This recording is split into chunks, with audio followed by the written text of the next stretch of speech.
Halo semuanya, selamat datang di channel 100 Alur Cerita. Jadi kali ini kita akan membahas Machine Gun bagian 15. Buat kalian yang nanya kenapa di channel ini lanjutannya, jadi channel ini bakal lanjut terus chapter per chapternya. Sedangkan di channel satunya lagi dibuatkan sebuah rekapan dengan durasi yang tidak ngotak. Jadi jika kalian mau maraton dari awal, bisa coba di channel satu lagi. Kenapa harus bikin satu lagi bang? Karena channel ini bisa dibilang sedang di ujung tanduk, dan kalau dapat satu lagi teguran, maka sudah hilang channelnya. Jadi ada channel satu lagi sebagai rekapan sekaligus biar nanti kalau channel ini amit-amit hilang, maka masih ada cadangan buat nonton. Oke, tanpa berbasa-basi lagi, mari kita mulai ke pembahasannya. Cerita dimulai dengan Yuwon pergi ke atap untuk melihat kondisi para tamu pertemuan yang sedang gaduh dan saling sikut.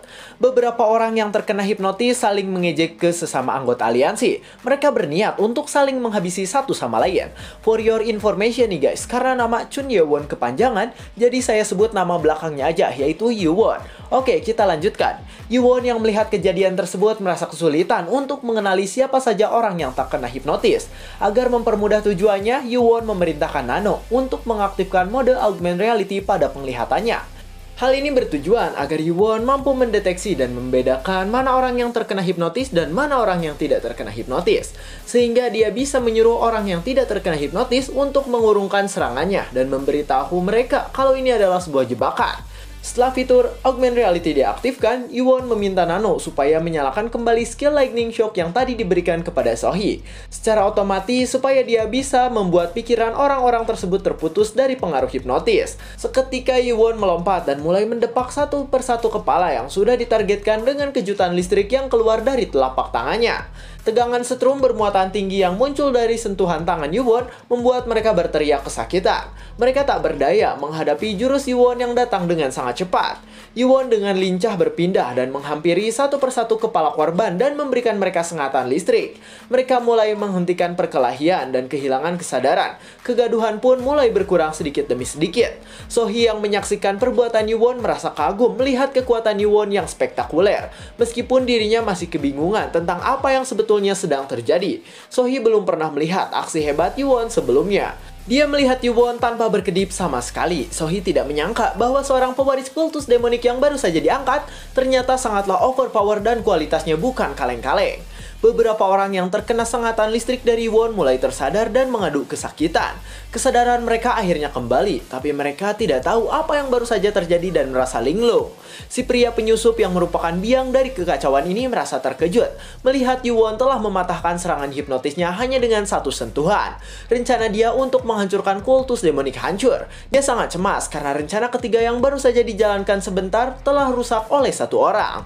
Setelah menyadarkan para korban dari hipnotis, kini giliran Yuwon untuk mendatangi si pelaku hipnotis dan memberi dia pelajaran. Dia melihat si pelaku berdiri ketakutan dan langsung menghampirinya. Si pelaku merasa dirinya terancam, apalagi para tetua dan pemimpin dari Persatuan Murim sudah sampai dan tentu saja mereka akan mencari dirinya dan menangkapnya. Dia tidak bisa kabur begitu saja karena tentu dari segala penjuru banyak penjaga. Dia tidak punya pilihan lain selain melakukan bunuh diri saat itu. Namun Yuwon melesat begitu cepat seperti kilat dan sudah ada di hadapan si pelaku. Si pelaku yang tidak menyadari kehadiran Yuwon dan baru saja ingin bunuh diri dengan cara menggigit gigi beracun miliknya, langsung tertahan setelah tangan Yuwon mencekik lehernya. Si pelaku tak bisa berbuat apa-apa karena pegangan Yuwon sangatlah kuat. Saking kesalnya Yuwon saat melihat ada penyusup yang memasuki wilayahnya, ia langsung membanting si pelaku ke tanah. Dan tidak senang melihat ada tamu tak diundang telah menyebabkan kekacauan dan membuat pertemuan ini menjadi terhambat. Si pelaku terbatuk-batuk dan tidak menyangka cengkraman Yuwon begitu keras. Dia sampai-sampai tidak mampu untuk bangkit. Dia mencoba memberikan tinju kepada Yuwon dengan tangan kanannya. Tapi sayang sekali, gerakan Yuwon sangatlah gesit dan Yuwon langsung menahan serangan dari si pelaku tersebut dengan cara membuat telapak tangannya patah. Yuwon yang sangat sebal terhadap tingkah laku bapak-bapak beban ini berkata, "Aku tidak akan membiarkanmu kabur. Kau telah merusak pertemuan ini dan membuat keributan. Kau tidak bisa pergi begitu saja dari sini." Lalu Yuwon menarik lengan si pelaku sampai buntung dan si pelaku menjerit kesakitan. Pemimpin dari Sekte Monha sekaligus anggota aliansi Persatuan Murim yang melihat aksi Yuwon memasang ekspresi tidak percaya. Dia terkejut, Yuwon begitu powerful dan bisa memutuskan lengan si pelaku hanya dengan ditarik saja. Dia berpikir kalau Yuwon memang bukanlah pemuda biasa. Dia berpendapat kalau Yuwon memang pantas menerima tugas sebagai pewaris di kultus demonik. Sementara itu, Yuwon mengangkat tubuh si pelaku dan masih mencengkram lehernya. Dia bertanya kepada si pelaku, siapa kalian dan apa tujuannya? Si pelaku tidak menjawab dan mengata-ngatai Yuwon dengan bahasa Leweng. Dia berkata bahwa Yuwon sangatlah menyebalkan.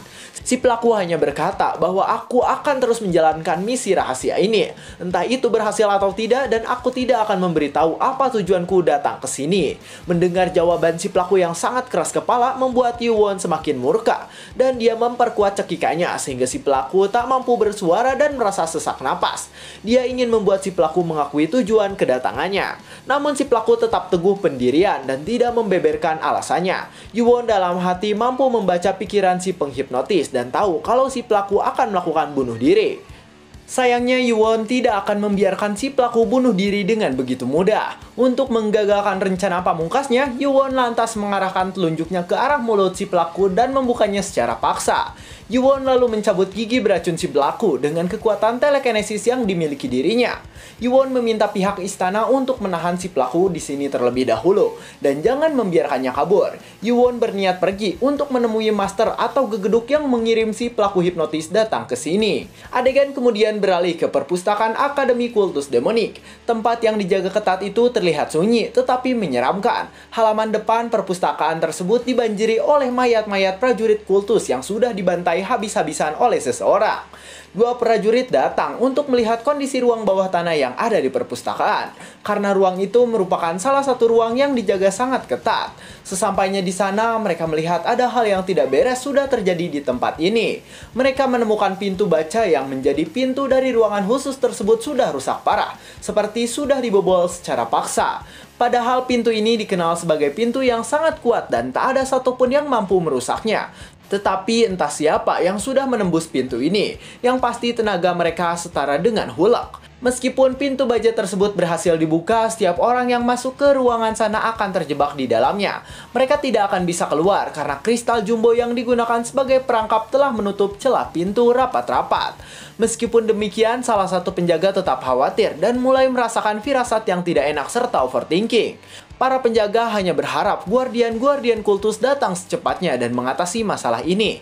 Beberapa detik kemudian, para penjaga tegang melihat kristal jumbo tersebut mulai bergetar dan bergerak-gerak. Mereka yakin dari balik pintu ini, seseorang sedang berusaha menyingkirkan dan menghancurkan kristal tersebut. Dua penjaga tersebut semakin ngeri melihat kristal jumbo bergetar hebat seperti terkena getaran gempa. Mereka yakin orang di dalam sana bukanlah orang biasa dan cepat atau lambat kristal ini akan hancur. Salah satu penjaga mulai merasa gelisah dan semakin takut karena seumur-umur dia mengabdi di sini, dia belum pernah menemukan penyusup yang mampu membuat kristal ini bergerak. Apalagi kristal jumbo ini sangat padat dan sangat sulit untuk dihancurkan. Mereka semakin penasaran siapa yang berada di baliknya. Suara gemuruh dan gempa runtuhan terdengar menjalar di seisi ruangan. Bukannya kabur menyelamatkan diri, mereka malah tetap berdiri dan menunggu si penyusup keluar. Tiba-tiba saja batu kristal tersebut retak dan suara kencang yang diakibatkan oleh retakan kristal terdengar lebih menyeramkan dari sebelumnya. Para penjaga semakin terkaget-kaget saat melihat kristal jumbo yang tebal tersebut mulai dihancurkan dari dalam. Batu kristal tersebut meledak dan bongkahannya terlempar kemana-mana. Di luar, para pasukan yang dipimpin oleh Guardian Kiri pergi menyusul ke perpustakaan setelah mendengar kabar pembantaian massal yang dialami oleh para penjaga perpustakaan akademi. Sang Guardian penasaran siapakah pelaku yang berusaha mengganggu ketertiban di wilayahnya. Dari jarak sekitar 50 meter, Guardian sempat menghentikan langkahnya dan terkejut melihat ada ledakan yang dahsyat mendadak muncul dari samping perpustakaan. Dia dengan tegas menyuruh anak buahnya untuk bersiap-siap melakukan serangan. Namun, sebelum itu Guardian Kiri memerintahkan pasukannya untuk tetap berada di barisan belakang. Dan sang Guardian ingin terlebih dahulu maju untuk melihat situasi. Samar-samar mendekati perpustakaan, di antara asap debu hasil ledakan tadi, Guardian Kiri melihat seseorang muncul dari perpustakaan dan mengenakan pakaian berwarna hitam. Sesampainya di gedung perpustakaan, Guardian Kiri kaget melihat anak buahnya tergeletak berserakan di mana-mana. Tubuh mereka banyak yang terkoyak, berdarah-darah, dan sudah tak bernyawa lagi. Saat memalingkan pandangannya ke arah orang berpakaian hitam tersebut, sang Guardian terbelalak bukan main. Dia tidak menyangka bahwa penyerangan tersebut dilakukan oleh orang yang baru saja ditemuinya beberapa waktu yang lalu. Salah satu penyerang tersenyum bangga karena berhasil menumpas semua penjaga perpustakaan. Sedangkan salah satu penyerang lainnya hadir dengan muka jutek. Dua orang psikopat tersebut tampil dengan penuh percaya diri, seakan-akan sudah melakukan hal yang sangat berjasa bagi banyak orang. Guardian kiri mematung ketika melihat dua orang yang telah membantai rekan-rekannya. Dilihat dari ki atau auranya, Guardian kiri berpendapat bahwa para penjaga tersebut memiliki aura yang sangat berbeda dari penjaga rendahan.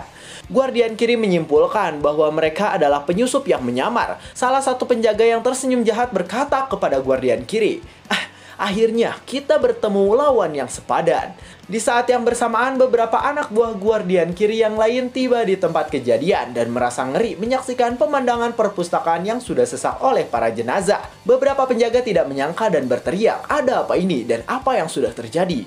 Kehadiran penjaga palsu tersebut membuat para anak buah Guardian kiri marah dan tidak terima mendapati teman-teman mereka semua dihabisi dan dibantai. Salah satu penjaga merasa heran dan aneh melihat kedua penyusup tersebut berhasil dari dalam ruang bawah tanah yang sudah dipasangi perangkap. Dia berpikir, bukankah kalian harusnya terjebak dalam tanah? Mengapa mereka bisa keluar? Salah satu penyusup menanggapi kalau itu adalah pertanyaan yang kurang menarik dan tidak penting bagi dirinya. Tetapi untuk memuaskan rasa penasaran dari prajurit ini, si penyusup pelan-pelan menjawab.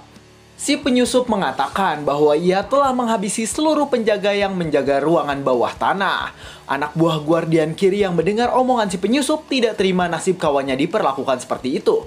Dia bersiap ingin melancarkan serangannya, tetapi Guardian kiri melarang dan mencegahnya. Dia memberi isyarat jangan menyerang dan menunggu perintah darinya. Anak buahnya menurut meskipun sebetulnya hasrat untuk menyerang si penyusup sedang berkobar-kobar. Guardian kiri ingin anak buahnya untuk tidak bertindak gegabah. Guardian kiri tahu bahwa si penyusup ini bukanlah orang biasa. Sebelum mengeluarkan serangan fisik, Guardian kiri bertanya terlebih dahulu untuk memastikan apa yang jadi tujuan mereka. Dia berkata, "Apakah kalian mengincar isi berangkas yang ada di ruang bawah tanah perpustakaan?" Salah satu penyusup yang tersenyum seperti Caki menjawab pertanyaan Guardian kiri dengan santai. "Iya, memang kami mencurinya." Di sana terlihat si penyusup yang menjawab pertanyaan mengarahkan lengannya kepada rekan sesama jahatnya. Sepertinya dia sedang memberi perintah atau aba-aba. Si penyusup yang lebih banyak ngomong tersebut diam-diam menyuruh rekan di sampingnya untuk pergi melarikan diri agar semuanya berjalan lancar. Si penyusup yang paling tua memastikan apakah rekannya tahu jalan keluarnya atau tidak. Lalu dia menjawab, "Tenang saja." Dia mengatakan bahwa dia sudah tahu.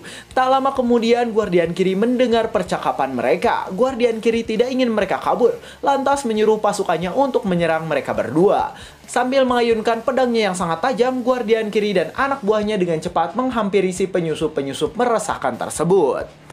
Satu persatu prajurit kultus maju mengayunkan pedang untuk menumpas si pria tua dan merasa tak tahan, ingin mengubah si pria tersebut menjadi mayat saat itu juga. Namun gerak-gerik si pria tersebut sangatlah cepat. Tepat ketika prajurit lain ingin menusuk urat nadi di leher si pria tua tersebut, gerakan pedangnya malah ditahan oleh si pria. Dia dengan entengnya mengapit pedang tersebut dengan kedua jarinya, seperti sedang mengapit selai kertas yang sangat ringan. Si pria membalas serangan prajurit dengan mendorong pedangnya hingga membuat si prajurit yang terbelah tersebut mundur sejauh beberapa meter. Dia tidak menyangka musuh yang dia hadapi sangatlah tangguh. Tanpa diduga si pria berpindah ke tempat si prajurit dengan gerakan layaknya sambaran petir. Dan si prajurit yang saat itu sedang lengah dan belum siap untuk bertarung kembali harus menerima nasibnya untuk menjadi korban selanjutnya. Si pria mengarahkan tangannya tepat ke dada si prajurit. Dia menusuk jantung si pria dengan keji hingga membuat jantungnya tergesek-gesek dan hancur dalam satu tusukan. Darah segar terciprat kemana-mana dan seketika si prajurit tak berdaya untuk melakukan serangan balik. Tubuh si prajurit yang malang telah terkunci. Darah segar akibat luka dalam dari organ vitalnya terciprat dari mulutnya. Dia tersengal dan kini tinggal beberapa detik saja malaikat kematian akan datang menjemput dirinya. Si pria merasa tidak puas dengan perbuatan yang dia lakukan. Dia sepertinya masih ingin melenyapkan nyawa seseorang lebih banyak lagi. Si pria berkata bahwa prajurit Guardian kiri sama lemahnya dengan para penjaga ruang bawah tanah. Mereka terlalu gampang untuk jadi lawannya. Setelah si pria mengalahkan semua prajurit Guardian kiri, tinggal Guardian kiri yang masih hidup. Si pria tua memerintahkan si pria muda yang merupakan anak buahnya untuk pergi meninggalkan tempat ini, karena dia berpikir bahwa semuanya sudah aman. Si pria muda menurut dan akan menjalankan instruksi dari si pria tua. Namun guardian kiri tidak ingin menyerah apapun yang terjadi. Sudah menjadi tugasnya untuk melindungi dan merebut kembali harta berharga milik kultus demonik yang dicuri. Oleh sebab itu, guardian kiri tak akan membiarkan si perampok kabur begitu saja. Guardian kiri mengeluarkan pedang dan mengirim serangan kepada si pria muda agar tidak kabur begitu saja. Namun si pria tua menghalanginya dan membatalkan serangan guardian kiri tanpa merasa kesusahan sama sekali. Si pria ternyata lebih kuat dari yang guardian kiri kira.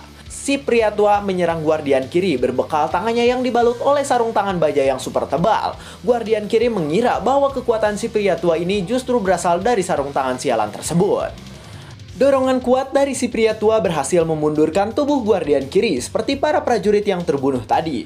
Dia terengah-engah dan masih tidak habis pikir kenapa si pria sangat kuat dan cerdik. Si pria tua berhenti sejenak dan dengan angkuh menjawab pertanyaan guardian kiri. Tentu saja aku sangatlah kuat. Dia tertawa sinis sambil menatap guardian kiri yang sepertinya mulai kerepotan. Guardian kiri berpikir sejenak sebelum melanjutkan serangannya. Dalam hati timbul rasa penasaran. Sial, kekuatan macam apa itu? Kok dia kuat sekali? Ini tidak bisa dibiarkan. Guardian kiri yakin pria tua yang ada di hadapannya sungguh berbahaya, ditambah muka dia yang mirip seperti pembunuh berantai patut dicurigai. Si pria tua berkekeh setelah melihat guardian kiri ternyata mampu menahan serangannya yang mematikan. Dia sempat mengira semua orang yang ada di kultus demonik sangatlah lembek dan lemah. Tapi ternyata ia salah karena guardian kiri cukup kuat untuk ia lawan.